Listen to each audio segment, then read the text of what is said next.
Entertainment Soldier here, and I'm back to about Doctor Who, the Christmas special, Joy to the World, and my thoughts on this episode. Well, not a great episode, pretty dull. There was a good bit in the middle of the episode, but again, just tons of problems as well, especially to do with a code that apparently just came out of nowhere. And that kind of gets thrown under the rug as don't ask questions, just watch and enjoy. It's like, RTD, you can't do that because that's just stupid. And that's not what Doctor Who has ever been. Unfortunately, under new Doctor Who, yes, that is pretty much everything to do with the stories. They're all just stupid and ridiculous. Like this one. Look, this is not the worst special I've ever watched from Doctor Who. That still is firmly in Jodie Whittaker's era. She is still the worst Doctor in my opinion. Ncuti Gatwa. Look, there's times when you can see he could be a good Doctor. There is. But there is still a bit of wokeness in this. I mean, we had mansplaining in this episode, which is just... Oh my god, like the world is changing, RTD.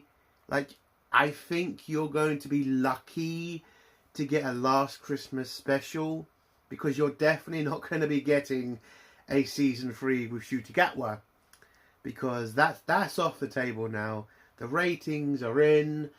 This is not the worst ratings of a Christmas special for Doctor Who, but it's not the best as either. But yeah, RTD cannot rely on 4 million views. You need more than that to guarantee a new season. I mean, this is, Disney and the BBC working together on this, and they can't keep a show going if it can barely crack 4 million, which again, this barely did. But yeah, the episode, again, as a whole, it's not the worst thing I've ever seen. But it's not the best. And it was extremely dull. I mean, there's an entire arc in this episode where the Doctor just acts like a human being. And it's just like, listen, this episode might have been okay in the middle of a season where, we've just got off of a 2-part arc where the Doctor defeats a massive enemy, and this is just to give us some time before we get to the next, big story in the series. Like, that's where you'd expect this sort of episode to be. You do not put this episode on Christmas Day. You just don't. You're supposed to have something epic, something massive, like, remember Voyage of the Damned and the Titanic, or the first ever episode of David Tennant when he was dealing with a Skrull. And, he brought the downfall of the Prime Minister.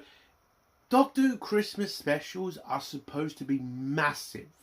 They're supposed to, it's the one time of the year when you have a very massive base of people who are going to be stuck at home with their families, and they're eventually going to head over to the TV.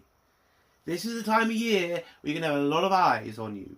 So you need to fucking make an epic fucking episode so that majority of those people are going to think, oh, so when is the new series Doctor Who going to come out? Because I'm fucking glued. This episode does not make that. It just doesn't. It was dull. It was pointless. The main actress who's in this episode, who's called Joy, barely in the fucking episode. Like, she's in it at the end, but the episode mainly has the Doctor with some random bitch who I would have probably thought maybe she should have been, the Doctor's companion for the episode, or maybe they should have just super focused on Joy. I don't know. But yeah, it's just dull, and the bad guy, who could give a shit about this bad guy? I'm not asking for them to bring in the fucking Daleks or the Cybermen or any other fucking iconic Doctor Who bad guy. You don't always need that. Again, I bring up Voyage of the fucking Damned. Was that a fucking Dalek? Was that a fucking Cyberman? No! It was a bastard rich guy who wanted to fucking cause an accident to get the fucking insurance paid. That was still a compelling story. With massive arcs and massive storytelling and great characters and sad moments and a kind of funny, enjoyable moment at the end. And that's still one of the most epic Doctor Who Christmas specials that has ever come out of the BBC. This doesn't even come near to the worst of David Tennant's Christmas specials. Or even Matt Smith's Christmas specials. And yes, it is better than Jodie fucking Whittaker's New Year bullshit specials. But not by much. Not by much. There's also problems with the whole time story in this episode, which is just ridiculous. Like, that would just cause massive problems. And the ridiculous, like, oh, do you know that? Do you never notice that door in a hotel? It's like, no! Because not every fucking hotel has a fucking door that leads to nowhere. That's just so stupid. Oh my god. But yeah, it's not a good episode. It's not a terrible episode. It's just a boring episode. That's it. That is it. I'm never going to watch this episode again. I'm not even bothered about it. And again, the viewing ratings just show.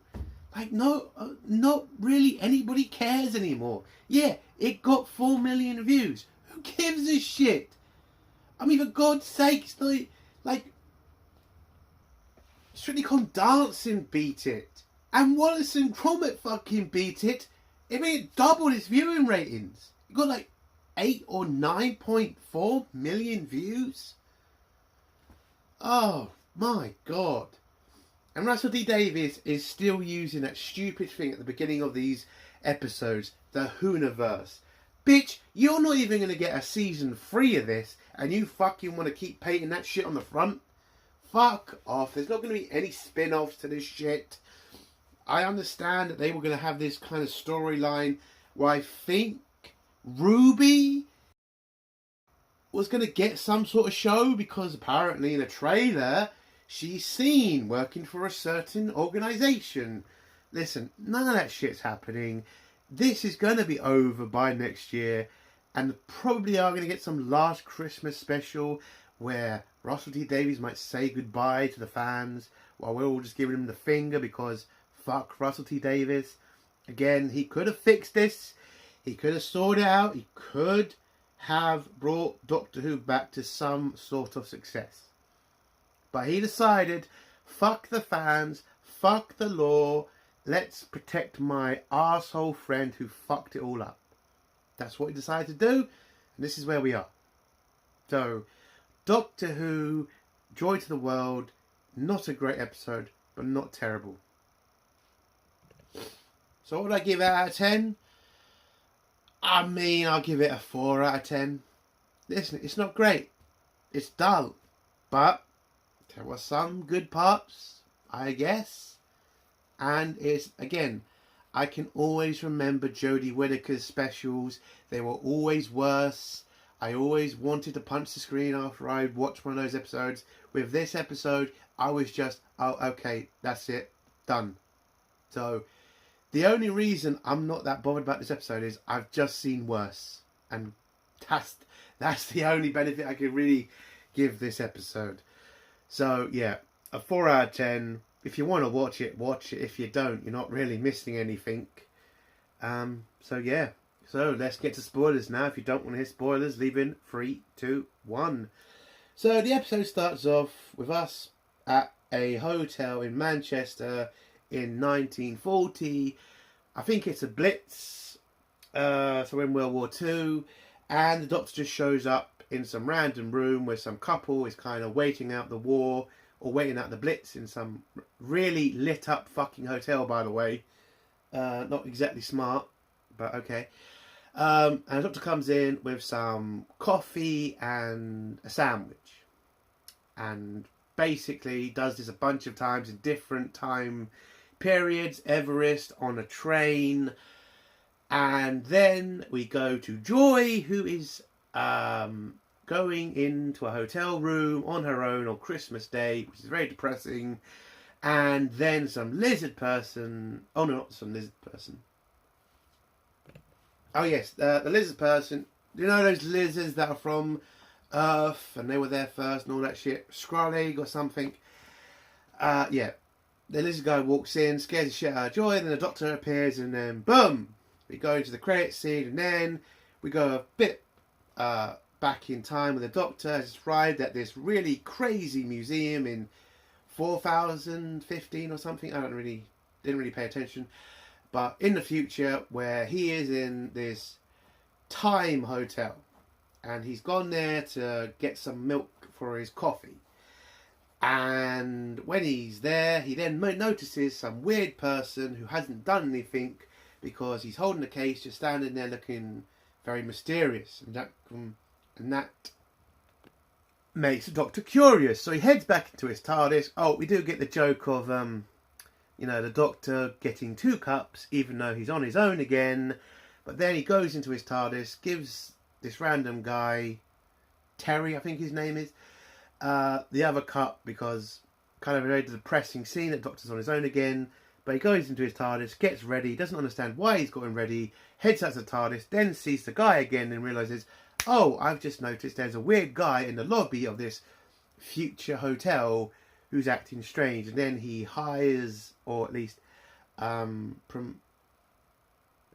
deputizes Terry to help him on his mission to figure out what the guy with the creepy case is up to. Then the guy explains what the hotel is, because the Doctor's pretending to be a manager from, HQ. And, the guy thinks, well, shouldn't you know what this hotel is if you're from management? And the Doctor says, well, I pretend I'm just, some random person and I don't know shit. And so the guy explains what the hotel is. It is a time hotel. So basically, you can have a room in any time period you like. And you know that door in every hotel room that you can't open, which is, again, not every fucking hotel room has a random fucking door you can't open. So, this whole thing seems a bit ridiculous, but okay. But apparently that random door in your hotel room leads to the futuristic time hotel, where apparently you can spend a bit of cash and have a lovely stay in a hotel room in the time period of your choice. Now, my problem with this entire fucking hotel idea is, so what if somebody goes nuts and then starts going on a killing rampage, or decides, you know what, I'm going to take out some random person who becomes very important to the timeline. It's like, that is a serious fucking piece of technology that you're just saying that you're going to give random people that, like, there's no rules. Like, where's the security? Like, why didn't the guy say, well, we have a security team that will deal with anybody who will try to fuck up the time line? Like, what if somebody goes nuts and kills fucking Churchill, or kills fucking, like, I don't know, Napoleon, the king of England? Like, my God. Like, this technology in the wrong hands, if somebody goes nuts, you're going to fuck up time. So why is this even a thing? Why isn't the Doctor coming in saying, yeah, this is a bad idea, because this can just go so fucking wrong? What if somebody walks around 1940s with a mobile phone, just says, hey, don't worry, the Nazis are going to lose? Like, that's going to fuck up the time periods. It's just very weird. And shouldn't the Time Lords be the only ones to control time technology? I get the whole, time agency stuff, with Jack Harkness's little time transporter thing, but there was always rules to it. This just seems so, like, out of control. Anyway, sorry, rant over about the whole time hotel stuff. So the Doctor then decides, well, I need to figure out what's going on in this hotel by going for a bunch of random rooms with my tray with a cup of coffee and a sandwich, and see what's happening and see if I can spot what this weird guy is doing. and he deputizes Terry, I think his name is Terry, I don't really remember, and tells him to keep an eye on the strange guy while he looks around the hotel. And then you get the whole scene at the beginning where the Doctor was going through random time periods with his tray, and then he gets into Joy's room, who's with the lizard guy, and then everything goes to shit because the Doctor's having an argument with the Skrullig. I think he's a Skrullig, and he's trying to find out what's in the case, but the guys just keep saying, "The starseed will bloom and the flesh will rise." Oh, I did forget the scene beforehand when the guy with the case before hands it to the guy behind the bar, and it turns out the case is alive and it can take over somebody, but as soon as the case is then released from one person to another, that person then disintegrates into nothing, and the case then gets handed to Terry, who then hands it to the manager, who's a Skrullig, and then the Skrullig ends up in Joy's room, and then we're back with the Doctor trying to question the Skrullig about the case. Oh, and then Joy is trying to figure out what's going on by asking questions like, what are you doing in my room? And then the woman in charge of the hotel comes in and seems to be absolutely comfortable with the fact there's a lizard in the room, and she's just going to drop off towels and then head back downstairs. Because that makes fucking sense, people. Yes, she is just coming through a room. There is an alien-looking motherfucker in the room. Also, another man in Joy's room when you know Joy is on her own. And she's just like, yeah, I'm fine with this. I'm just going to put these towels down and head back downstairs. It's like, no, that would never happen. Are you kidding me? Christmas fucking Day? A woman's on her own and two random sons of bitches are in a room. One also being a fucking lizard. Come on, ask some questions. Why isn't she calling the police? Or the army? Or who the fuck knows? Like, this is not normal. Oh my god. But it's just for that this stupid comedic scene where she just acts like so nonchalant about it, and so she can just come in a couple of times with some one-liners. It's just shit. But anyway, Joy gets too close to the lizard guy, and the case then transfers to Joy, and the lizard person then starting to die. And the Doctor has a very emotional moment with the lizard guy and says, "Don't die on me. You have a life. You came from caves," and blah, blah, blah, blah, blah. But the lizard ends up dying anyway. And then Joy, who's now turned into the bad guy of the episode, then says, "Well, that was sad." And now the Doctor's angry because somebody's died and he doesn't like that. So he starts asking Joy questions like, what's going on? Do you understand what's in the case? He then grabs the case, opens it on the bed. It then tells the Doctor, you need to close this case within 15 seconds or you're going to blow up, or we're going to kill the person who has the cuffs on, which is Joy. And so Joy is petrified because the Doctor's kind of taking his sweet fucking time at looking at the case, and she knows as soon as if that case doesn't get closed soon, she's going to fucking die.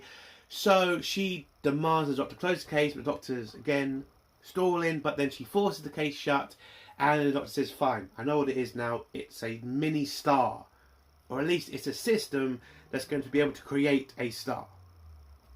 But then there's an emergency security system in the case, which then swipes up and says, you need to enter the code of the case or we'll end up killing Joy anyway, even though the request was to close the case.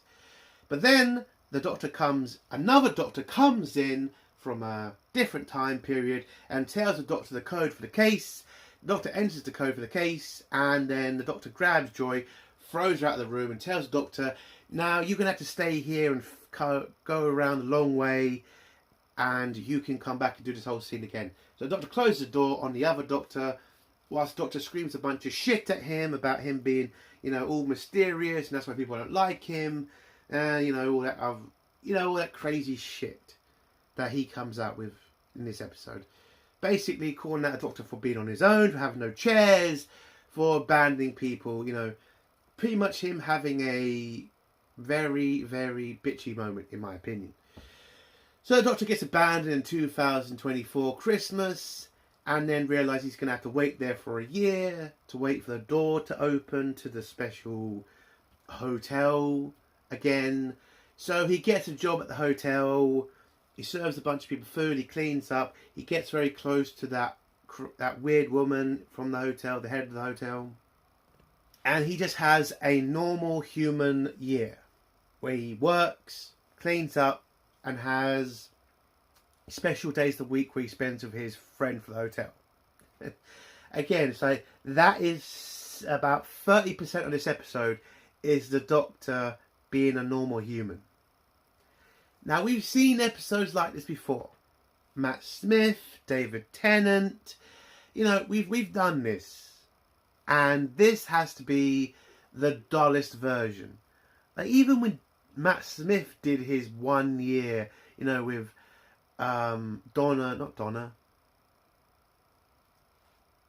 Amy Pond. That's it, Amy Pond. Remember the box episode when all those boxes were appearing out of nowhere? Yeah, we've done a normal Doctor being a normal human episode before. And this was just dull. Really was. But anyway, a year passes and now the Doctor has to get ready to do the whole, you know, get back to the future hotel. But he can't leave without saying goodbye to his new female friend who figures out he's gay. And tells him, like, it's been great to have you here. You've been such a light in my depressing life, blah, blah, blah, blah, blah. They have a hug, have a cry, and the Doctor just walks through the door again and then goes back to the room where the Doctor and Joy are, where we get the scene where the Doctor shouts the code to the to the case, and we get the whole scene where the Doctor throws Joy out of the room again and tells the Doctor that he's going to have to wait there. And then he closes the door. And then when Joy asks the big question, the question that I was having, how the fuck did the Doctor figure out the code of the case? And the Doctor says, I just remember what I said a year ago. What? Hold on. Whoa. So let me get this straight. You didn't figure out the code. You just decided, hey, I remember what I said from a year ago, and that's how I figured out the code. And what the fuck did the Doctor say? Listen, don't ask questions. Just consume product. That was literally his fucking sentence. Don't ask questions. No. We're not doing this shit, okay? We're not doing this shit. How the fuck does that work? So you're just telling me the Doctor didn't spend any time in the year trying to figure out how he got the code. He just fucking said, I'll just remember it in a year. That is just such shit writing. That is shit fucking writing. Oh my god. And then he locks the door to make sure the Doctor can't get through, and so he can have his little life of being a human for a year in 24. Oh, that's total shit, man. But anyway, back to the main story. So Joy is now being controlled by the case, where she's acting weird, and the Doctor is still trying to figure out what the hell is going on. Like, who is trying to create this new star? And he tries to get through to Joy in a nice way, but then figures out the way to cut Joy from the case is to be a bastard, basically, to be a massive bully. So he calls Joy, like, this joke, you know, why are you alone on Christmas Day? How could you be this pathetic? Your mum must have had a real funny bone because she called you Joy and you're pathetic. All this shit, where Joy then walks into some random hotel room and then gets very angry with the Doctor and then runs over to him, starts hitting him and says, how dare you call me all these words? I had to watch my mother die. How dare you speak about my mother? You know, we've got some COVID stuff in this episode to do with the whole fact that people watch their family members die on a tablet. And I will say this to anybody who went through that sort of thing. You didn't have to do that. You shouldn't have done that. You probably should have broke the rules. I think a lot of us are coming to that realisation that the COVID times, we were very stupid to accept those rules. Very stupid. And we also got the whole line of, you know, the Boris Johnson party stuff. I'm very pissed off about that as well. So, yeah, I don't mind them having a dig at the Conservatives about that because, yeah, that's bullshit. That is bullshit. They fuck off. I can't go on a COVID rant, but those fuckers knew it weren't that bad.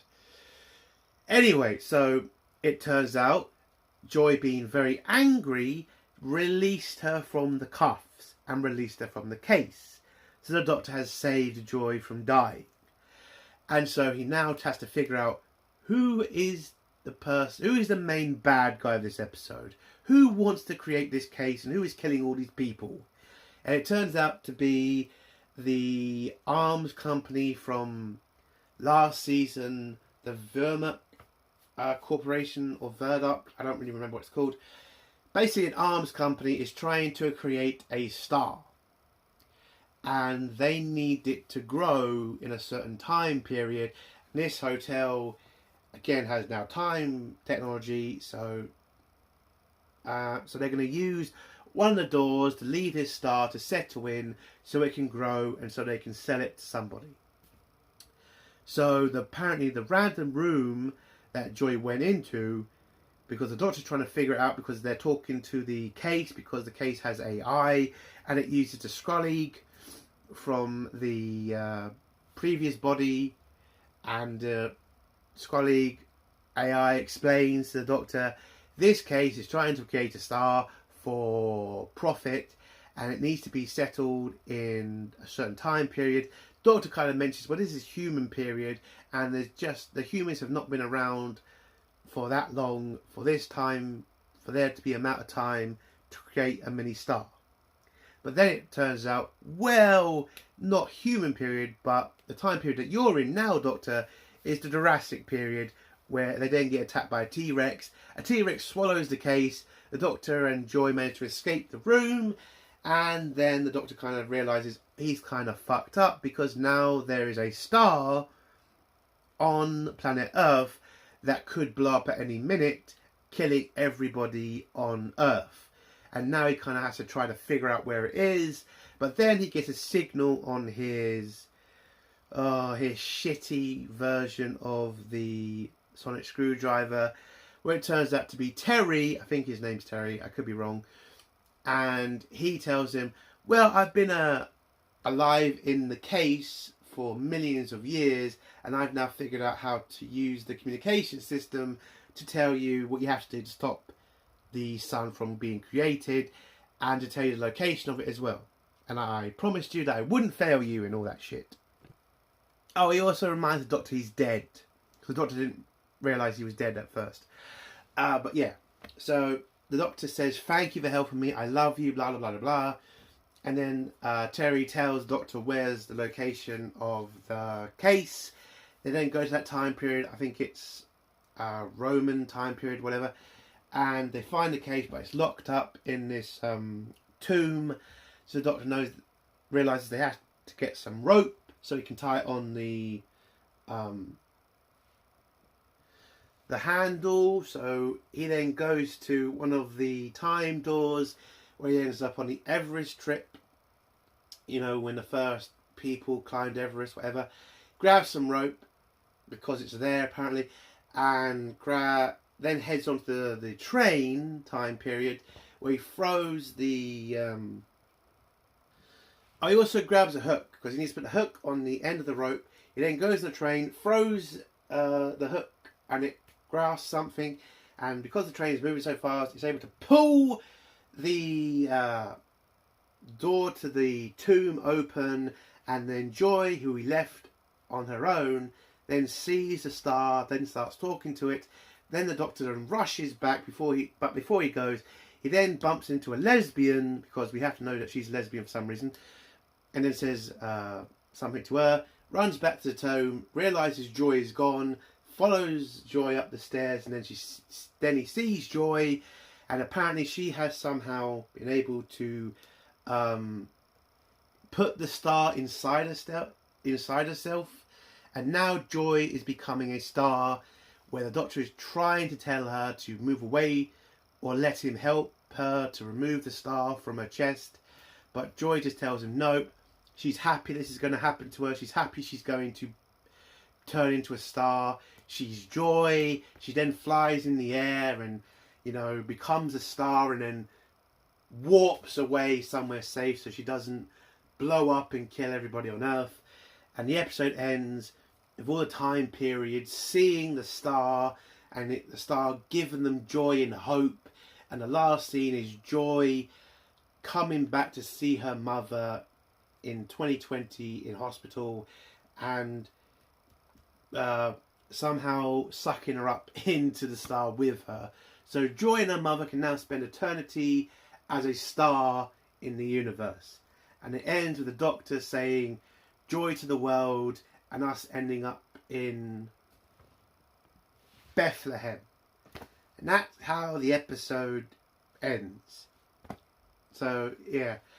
Again, it is a dull episode, but again, it's not a terrible episode, and I've seen worse. I think, I don't know why they had the actress Joy in this episode. I really wish they'd kind of focused on the hotel manager. I think that would have been a better story. Because the hotel manager was in longer than Joy, for God's sake. And she was she had more of a closer relationship with the fucking Doctor. Why the fuck did you just have it be with Joy? Like, the Doctor had to spend a year with Joy and they had all this fun.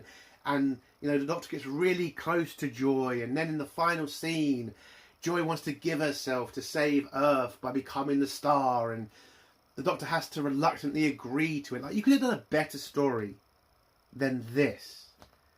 And listen, it's not terrible. Like, I'm not angry about this episode. Nothing's really insulting happens. But it just feels so bland. And not something you should ever put on a Christmas episode. You shouldn't. This should have been something exciting. It should have been something big. Something to get you excited for the new season of Doctor Who. It's going to be a non-white TARDIS Doctor Who. Don't think I haven't heard about that shit. Because, oh yes, Russell T Davies did say that. The whole non-white TARDIS bullshit. Which is just, like, that is racism. That is. What, so you're just going to be so happy that there's not a white person in the TARDIS? It's like, piss off with that shit. But yeah, the episode, it's a 4 out of 10. I'm never going to watch this episode again. It's not insulting. And it's not terrible. It's just, again, it's just dull. And you probably should have done something better. But, yeah, that is my thoughts on Joy to the World. And that's the end of my review. If you like this review, give it a like. If you dislike this review, give it a dislike. If you like my content, do consider subscribing. And if you have a comment, leave it below and I'll try to get back to it. And take more, soldier. Bye.